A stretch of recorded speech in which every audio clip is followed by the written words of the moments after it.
Hello student, आप लोग कैसे हो। उम्मीद करती हूँ कि आप लोग अच्छे होंगे, स्वस्थ होंगे, मस्त होंगे।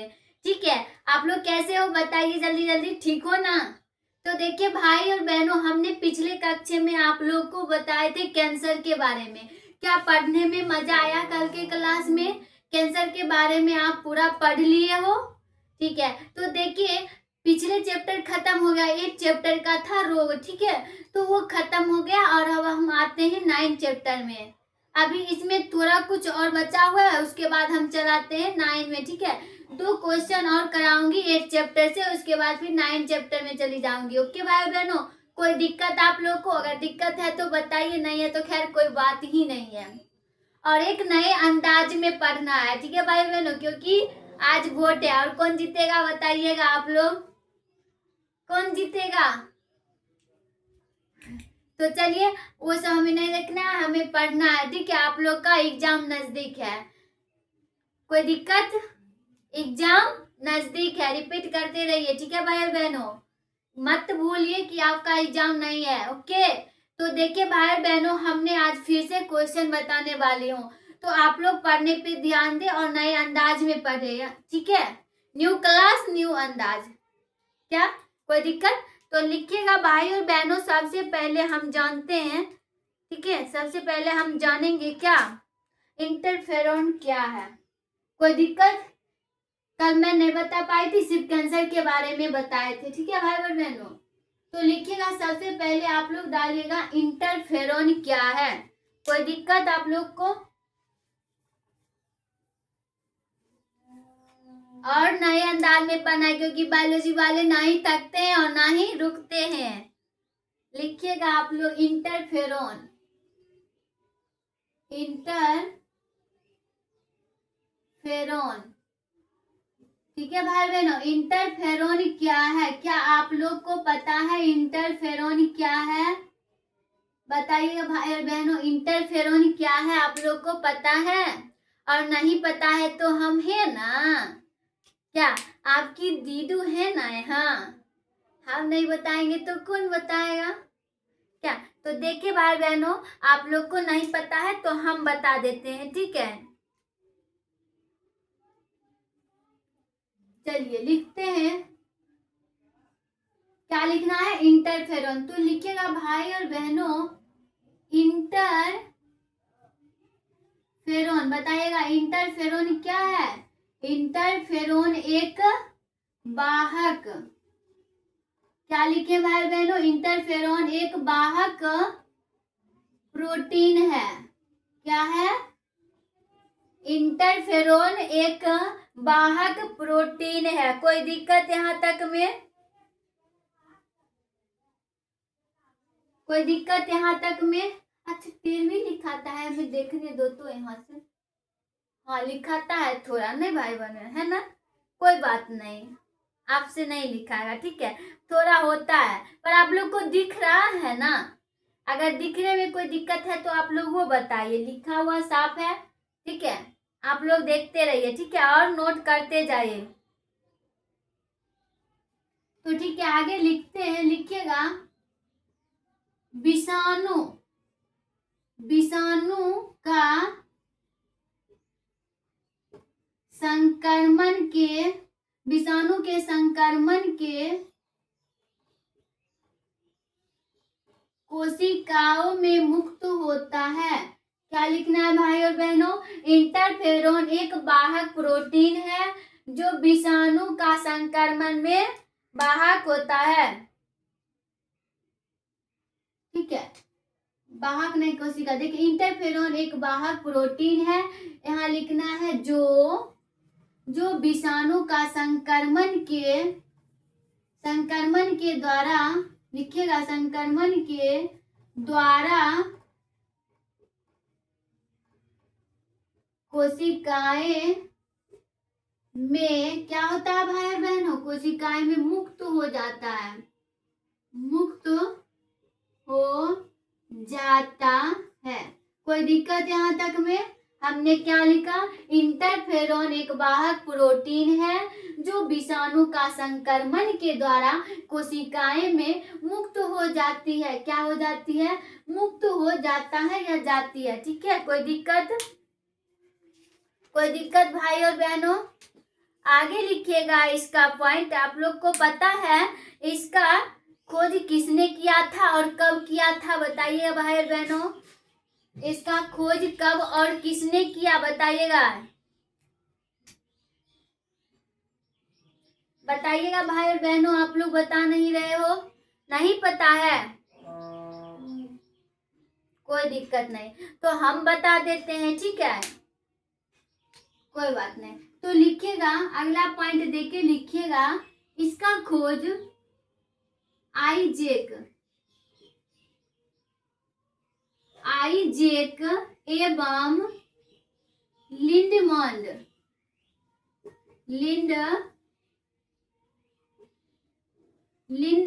एवं, सॉरी देखिए हमने क्या लिखा, आइजेक एवं लिंडमंड ने कब किया था, कब किया था भाई और बहनों, बताइएगा कब किया था।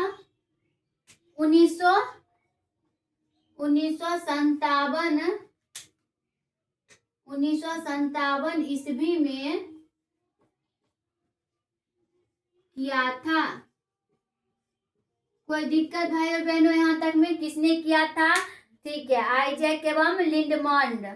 कोई दिक्कत, कब किया था? 1997 ईस्वी में, 97 या 57 ईस्वी में, ठीक है, ईस्वी में किया था।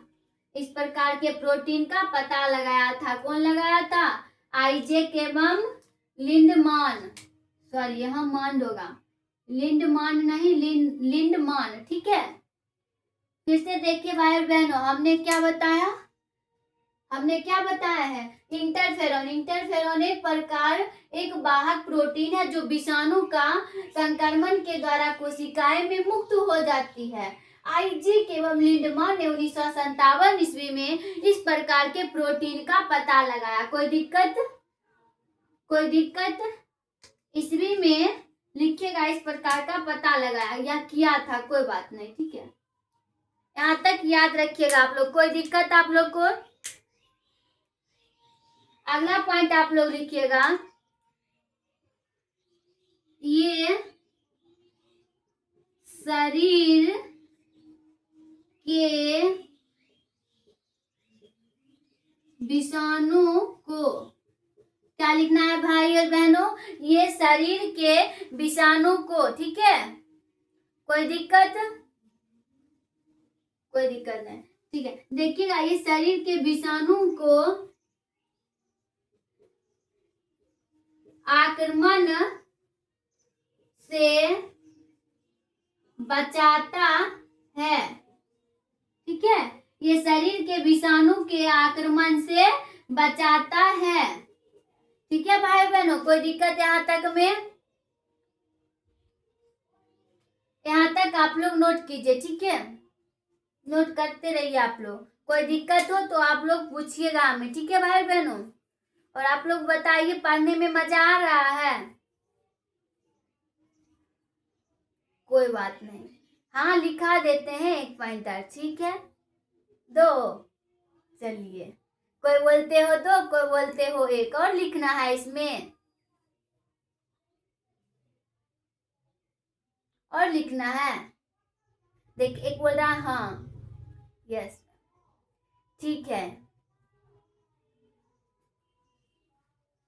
ठीक है, लिखा देते हैं। आप लोग यहाँ तक नोट कीजिए, हम लिखा देते हैं, लिखा दें, लिखिएगा, ये संपूर्ण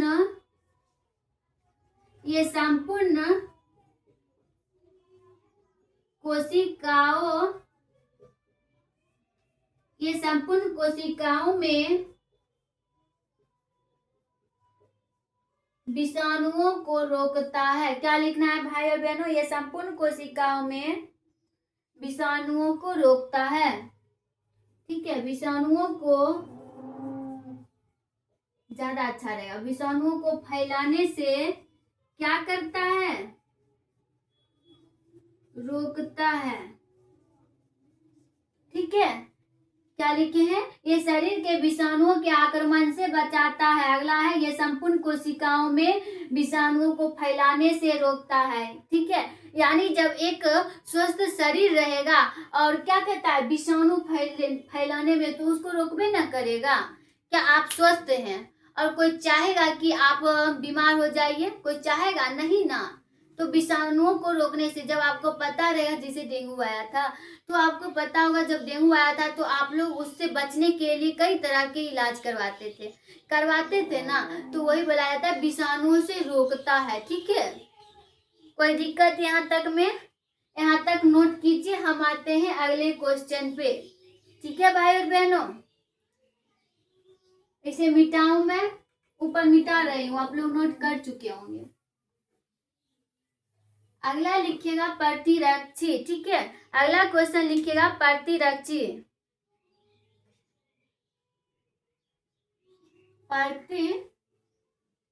प्रतिरक्षी एंटीबॉडी, क्या लिखना है भाई और बहनों? प्रतिरक्षी एंटीबॉडी क्या है? कोई दिक्कत? एंटीबॉडी क्या है? तो इसमें लिखना है,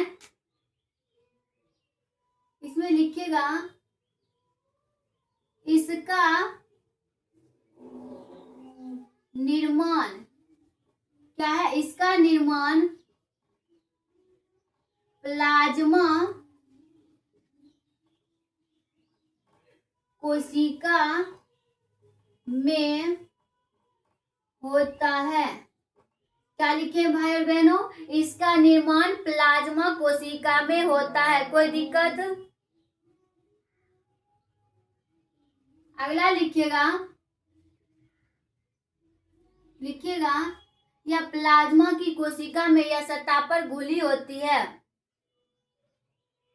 ठीक है, लिखिएगा कोशिकाओं, ऐसे लिखना है, कोशिकाओं की।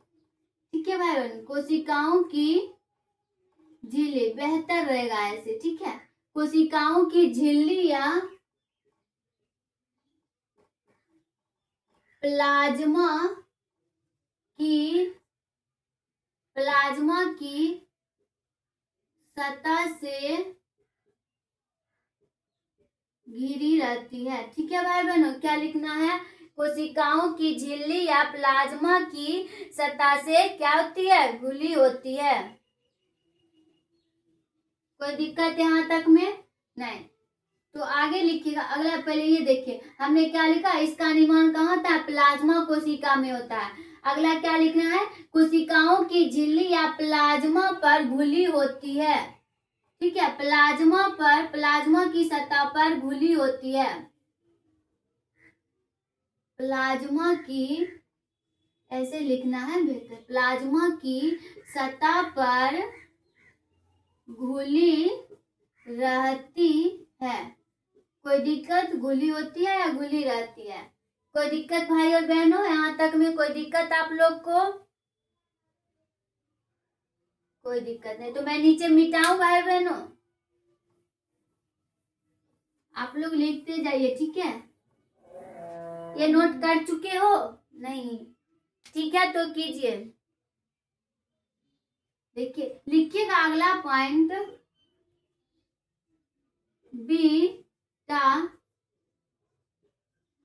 बीटा लसीकाणु से, बी लसीकाणु से, बी होता है, बी लसीकाणु से किसका निर्माण होता है? बी लसीकाणु से प्रतिरक्षी, क्या लिखना है? प्रतिरक्षी का निर्माण होता है। ब्लू वाला इंक बहुत जल्दी खत्म हो जाता है ना। देखिए, बी लसीकाणु से प्रतिरक्षी का निर्माण होता है। कोई दिक्कत?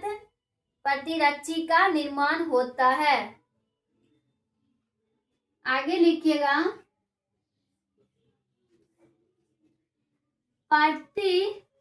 दिख रहा है ना आप लोग को?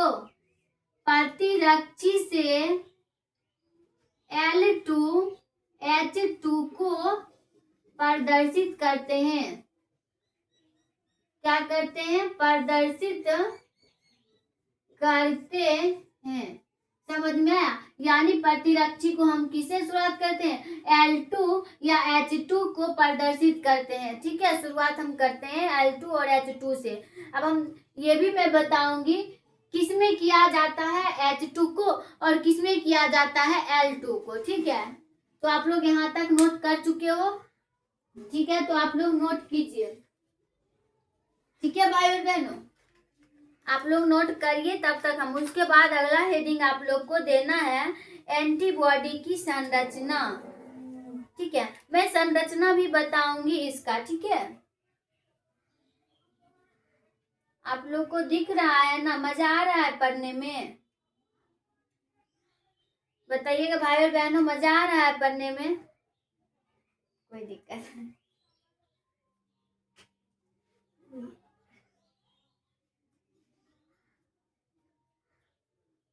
चलो, आप लोग नोट कर चुके हैं, हम आगे बढ़े। आगे बढ़े भाई और बहनों, लिखिएगा एंटीबॉडी की संरचना।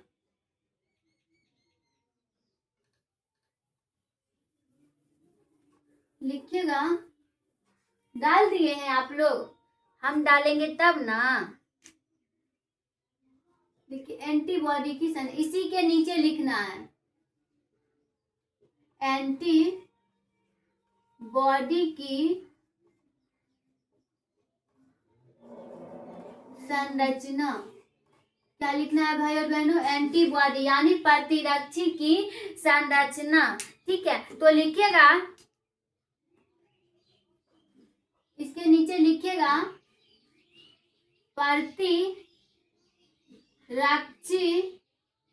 प्रतिरक्षी अणु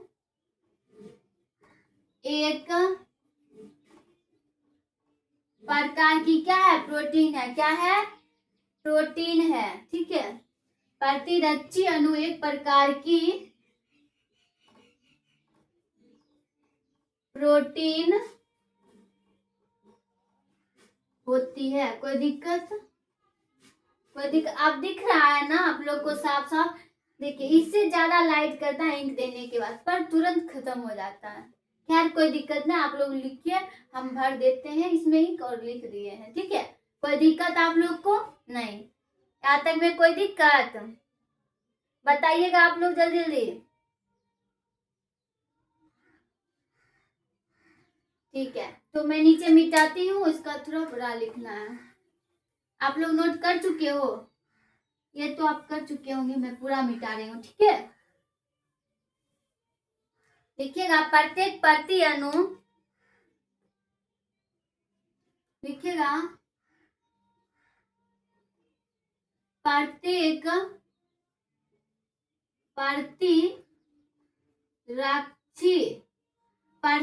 प्रतिरक्षी अणु एक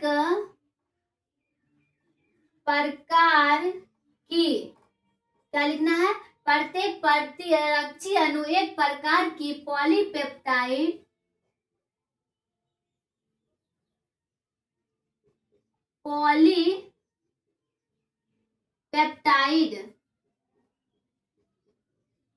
पॉलीपेप्टाइड श्रृंखला से घिरा होता है। ठीक है भाई बहनों, कोई दिक्कत? प्रत्येक प्रतिरक्षी अणु एक प्रकार की पॉलीपेप्टाइड श्रृंखला से, ठीक है, पॉलीपेप्टाइड श्रृंखला को क्या कहते हैं? लघु श्रृंखला एवं बड़ी श्रृंखला को क्या कहते हैं? दीर्घ श्रृंखला। ठीक है, लिखते जाइए आप लोग, हम बोल रहे हैं ना, लिखते जाइए। क्या लिखना है? प्रत्येक प्रतिरक्षी अणु एक प्रकार की क्या है? पॉलीपेप्टाइड को लघु श्रृंखला से एवं बड़ी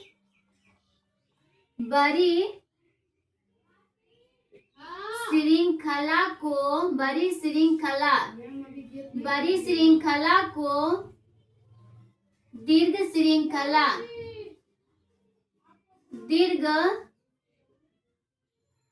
श्रृंखला से घिरा होता है। ठीक है, पॉलीपेप्टाइड को लघु श्रृंखला एवं बड़ी श्रृंखला को दीर्घ श्रृंखला से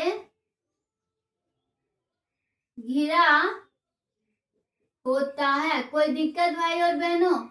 यहाँ तक आप लोग नोट कीजिए। ठीक है, घिरा होता है। ठीक है, क्या लिखे? प्रतिरक्षी अणु एक प्रकार की पॉलीपेप्टाइड को लघु श्रृंखला एवं बड़ी श्रृंखला को दीर्घ श्रृंखला कहते हैं। ऐसे लिखना है, दीर्घ श्रृंखला कहते हैं। सॉरी भाई और बहनों, कहते हैं। लगता है मेरा ध्यान कहीं और है ना, पर ऐसा नहीं है। ठीक है, ऐसा नहीं। आप लोग सोचते होंगे आज ना दीदी का ना ध्यान कहीं और है, क्योंकि ज्यादा गलत हो रहा है इस वजह से। ठीक है, बोलते होंगे, ऐसा नहीं है, कभी कभी हो जाता है। ठीक है, तो लिखना है आप लोग को। क्या लिखना है?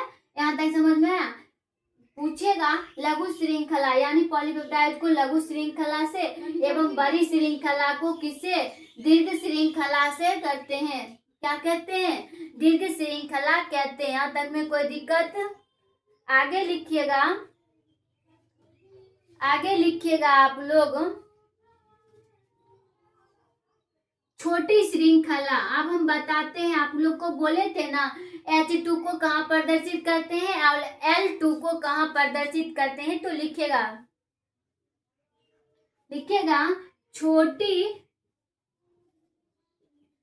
छोटी श्रृंखला।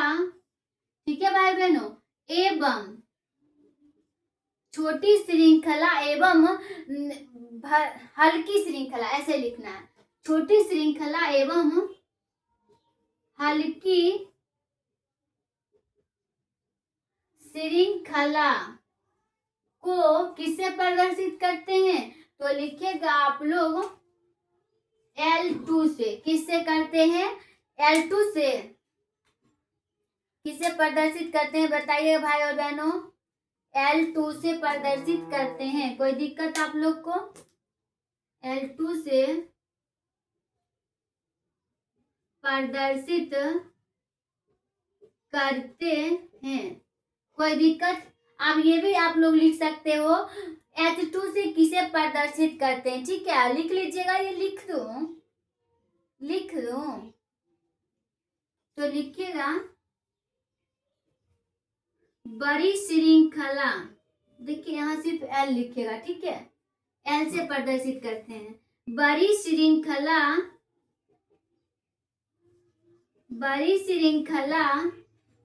एवं दीर्घ श्रृंखला। क्या लिखना है? बड़ी श्रृंखला एवं दीर्घ श्रृंखला को किससे प्रदर्शित करते हैं? H से। ठीक है, किससे? H से प्रदर्शित करते हैं। ठीक है भाई बहनों, H से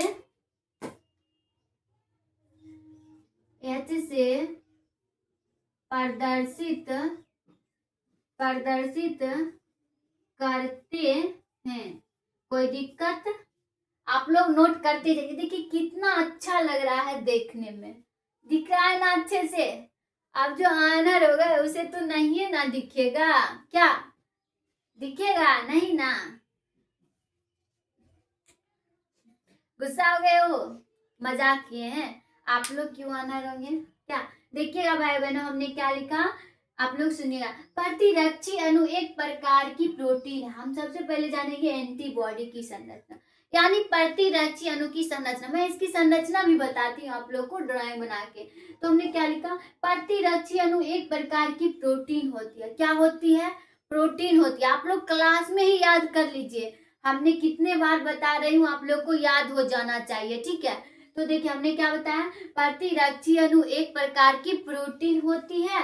प्रत्येक प्रतिरक्षी अणु एक प्रकार की पॉलीपेप्टाइड को लघु श्रृंखला, यानी पॉलीपेप्टाइड को क्या कहते हैं? लघु श्रृंखला एवं बड़ी श्रृंखला को क्या कहते हैं?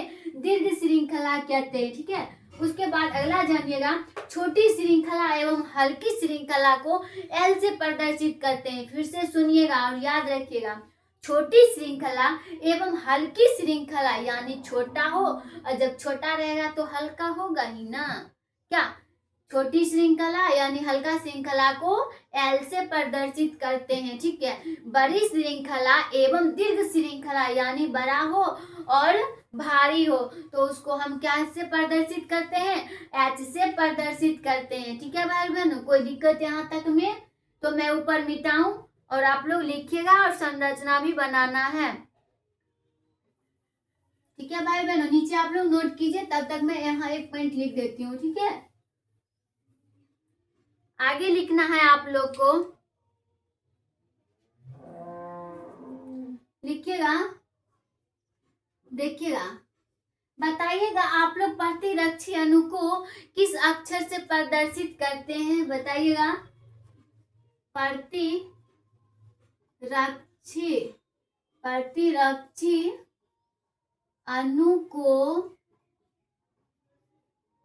प्रतिरक्षी अणु को सोचे हैं आप लोग अंग्रेजी के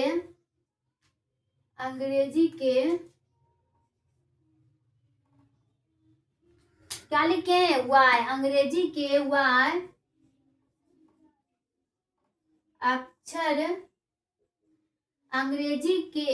अक्षर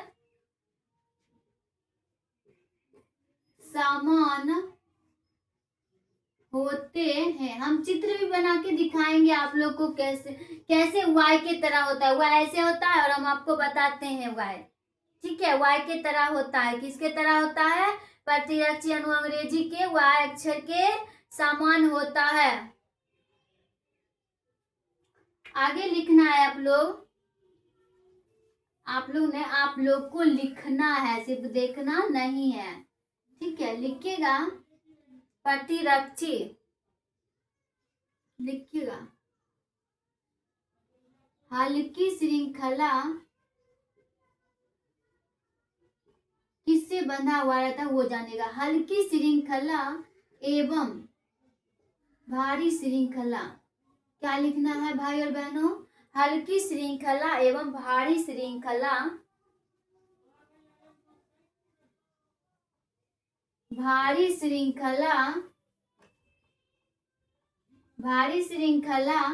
आपस में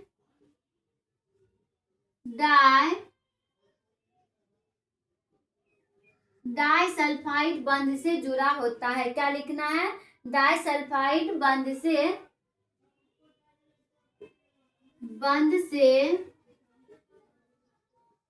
जुड़ा होता है। कोई दिक्कत आप लोग को, कोई दिक्कत भाई और बहनों? हमने क्या लिखा, हल्की श्रृंखला एवं भारी श्रृंखला आपस में डाइसल्फाइड, क्या लिखना है, डाइसल्फाइड बंध से जुड़ा होता है। अब हम जानेंगे इसकी संरचना, ठीक है भाई और बहनों। डाइसल्फाइड बोलते हैं कुछ, लिखते हैं कुछ। लगता है तुम लोग पर मेरा दिमाग गया है ना, बोलते तो होगे तुम लोग। तो देखिए इसका संरचना मैं बताती हूँ, देखती हूँ इतना में आता है कि नहीं। पहले आप लोग पूरा लिख लीजिए, उसके बाद मैं संरचना बता देती हूँ, ठीक है भाई बहनों। आप लोग लिखिए इसे और देख लीजिए वह ऐसे होता है, और हम संरचना भी बताती हूँ, ठीक है। हल्की श्रृंखला एवं भारी श्रृंखला आपस में किससे बंधा हुआ रहता है, डाइसल्फाइड से बंधा हुआ रहता है, ठीक है, जुड़ा रहता है या बंधा। तो मैं ऊपर मिटाऊं, आप लोग को संरचना भी बनाना है। इसे मिटा दूं, आप लोग नोट कर चुके हो, बताइएगा। हम कैसे देखिएगा कैसे डाइसल्फाइड को ऐसे प्रदर्शित करते हैं, ठीक है। तो आप लोग देखिएगा कैसे ये जुड़ा रहता है, हर एक तरह से जुड़ा रहता है, ठीक है। तो आप लोग लिख चुके हो, तो मैं मिटा रही हूँ। अब आप लोग संरचना बनाइएगा और उस संरचना को याद रखिएगा, आपको पूछा भी जाएगा। चलिए बनाते हैं फिगर। कैसे वाई के तरह होता है, पहले एक यहाँ दीजिएगा और एक यहाँ दीजिएगा, ठीक है, कोई दिक्कत। उसके बाद फिर ऐसे दीजिएगा और ऐसे देना है, कोई दिक्कत आप लोग को यहाँ तक में नहीं ना। उसके बाद फिर देखिए कैसे होता है, एक यहाँ से देना है, ठीक है, और एक यहाँ से देना है। आप लोग बुक में भी देखिएगा, होगा आपके बुक में, ये संरचना आपके बुक में भी है। देखिए वाई के तरह लग रहा है ना, लग रहा है भाई और बहनों वाई की तरह। आप लोग अच्छे से थोड़ा बनाइएगा, ठीक है, लग रहा है ना वाई की तरह। अब देखिएगा इसमें हम बनाएंगे डाइसल्फाइड को घुसाएंगे, ठीक है, ठीक है ना, अच्छा है, ठीक है। तो देखिए देखिए मेरे फिगर को नजर ना लगाइए, इतनी सुंदर। तो लिखिए, देखिए अब हम डालते हैं डाइसल्फाइड, ऐसे ऐसे आप लोग डालिएगा, ठीक है, डाइसल्फाइड। हाँ क्या डालना है, देखो मिटा गया। अच्छा उसको हम फिर से कर देंगे। आप लोग भी बनाइए मेरे साथ साथ ही, ठीक है भाई और बहनों, मेरे साथ साथ ही आप लोग बनाइए, नहीं तो बाद के बाद ही रह जाता है। बोलिएगा बाद में अच्छे से बनाएंगे, तो ऐसा नहीं होगा, बाद की चीज बाद में ही रह जाता है। सुने हो ना परुआ, आज करे सो अब, कल करे, आज करे सो कल, कल करे सो अब, ऐसे है ना, ऐसे ही ना है। थोड़ा सा मिस्टेक हुआ होगा, कोई दिक्कत नहीं, आप लोग को आता है उतना बुझने, ठीक है भाई बहनों। अब यहाँ डालना है ऐसे ही, चलिए ऐसे डाल देते हैं। सब में ये सब क्या डाल रहे हैं, डाइसल्फाइड, ठीक है, डाला गया।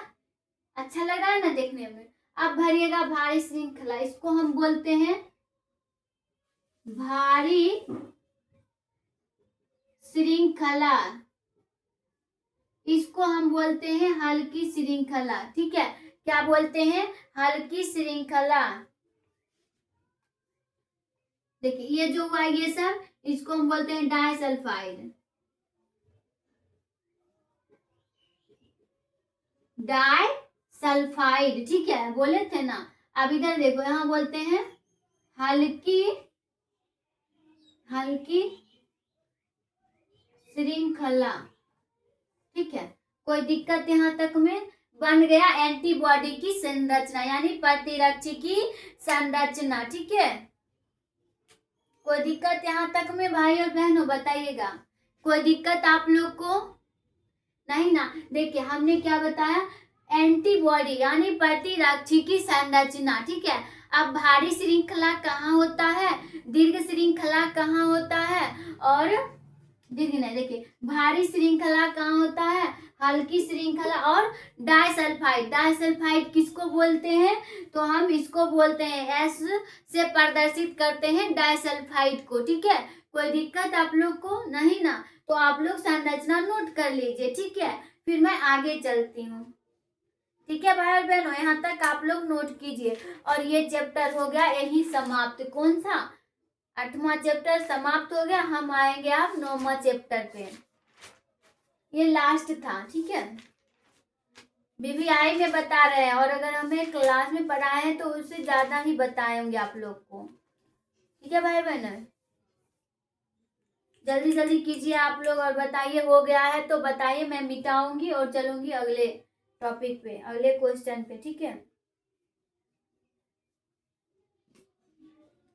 मिटाऊं, नोट कर चुके हो, ज्यादा देर मत लीजिए, और बनाना ही है तो जाके बुक से बना लीजिए जो छूट गए हो, ठीक है। तो लिखिएगा आप लोग 9वां चैप्टर में बीबीआई सबसे लिखिएगा पहले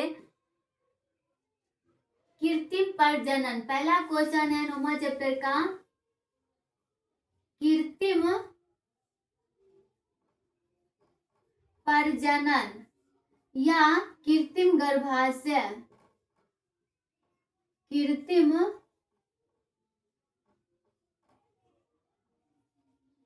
गर्भाशय, ठीक है भाई बहनों, कृत्रिम प्रजनन या कृत्रिम गर्भाशय, गर्भाशय नहीं गर्भधारण होगा, गर्भधारण, हाँ गर्भधारण होगा,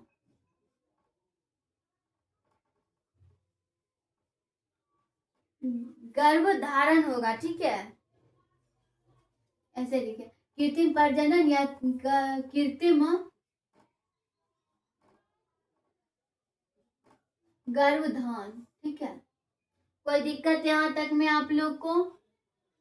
कोई दिक्कत यहाँ तक में?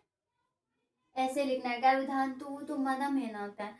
चलिए अब हम देखते हैं, तो बताएगा कृत्रिम मतलब क्या होता है, आप लोग बताइएगा कृत्रिम मतलब क्या होता है भाई और बहनों? नहीं पता? तो देखिए भाई और बहनों, इसके बारे में आप कुछ बताइए। एक ये क्वेश्चन है, कृत्रिम प्रजनन 9वां चैप्टर में पढ़ेंगे। मुर्गी पालन, मत्स्य पालन यानी मछली पालन, ये सब पढ़ना है। ठीक है, किसमें? 9वां चैप्टर में। डेयरी फार्म प्रबंधन ये सब आता है 9वां चैप्टर में, तो हम लोग को पढ़ना है। ठीक है, तो सबसे पहले आप लोग को हमने क्या बताया बीबीआई में? कृत्रिम प्रजनन या कृत्रिम गर्भधान। ठीक है, तो इसके बारे में आप लोग लिखेगा। नहीं पता है ना?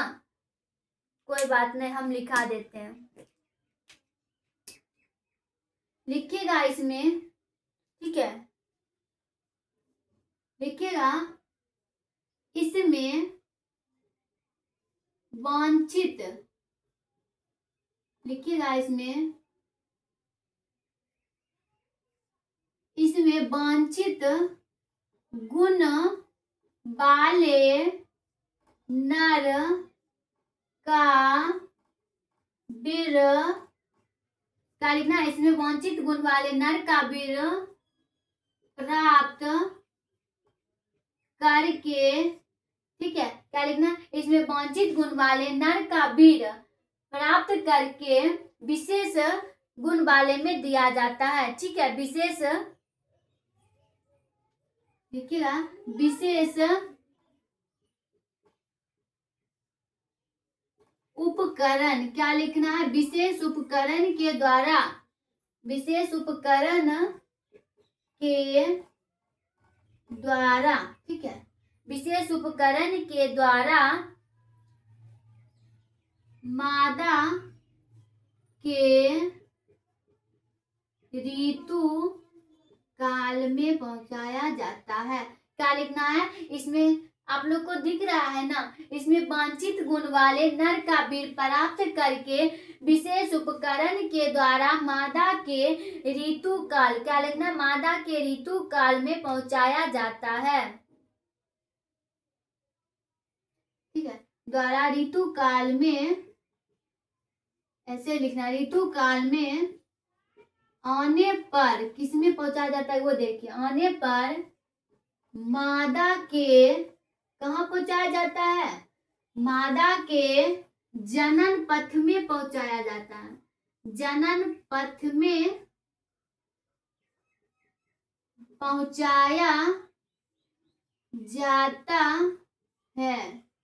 ठीक है भाई बहनों, फिर से देखिएगा आप लोग, इसमें वांछित गुण वाले, ठीक है, यानी सबसे अलग गुण वाले नर का वीर प्राप्त करके मादा के ऋतु काल, यानी क्या लिखना?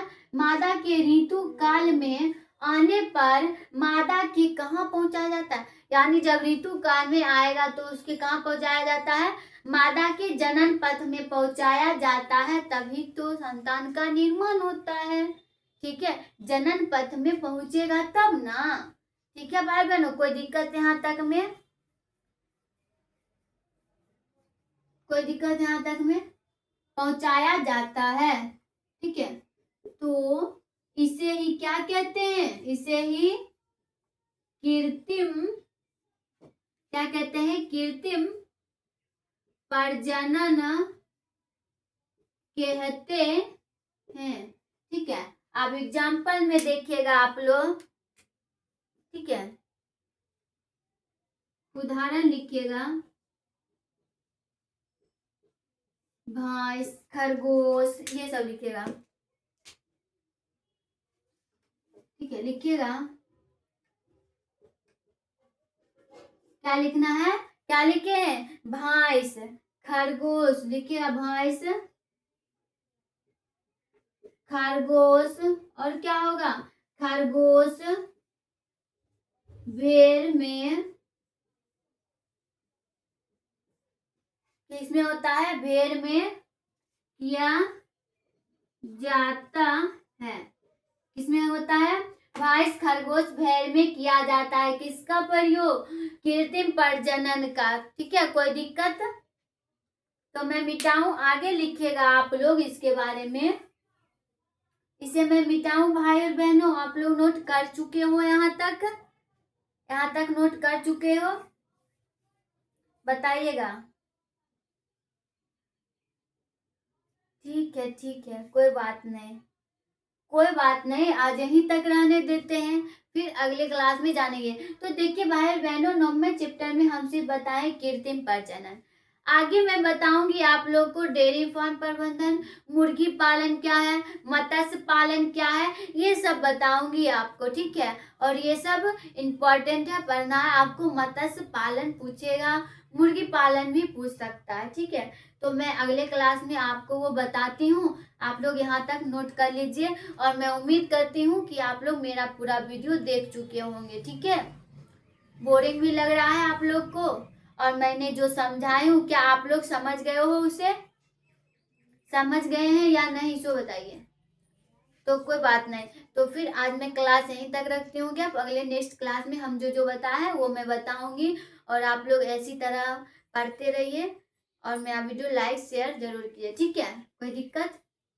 ठीक है, तो मैं चलती हूँ। बाय।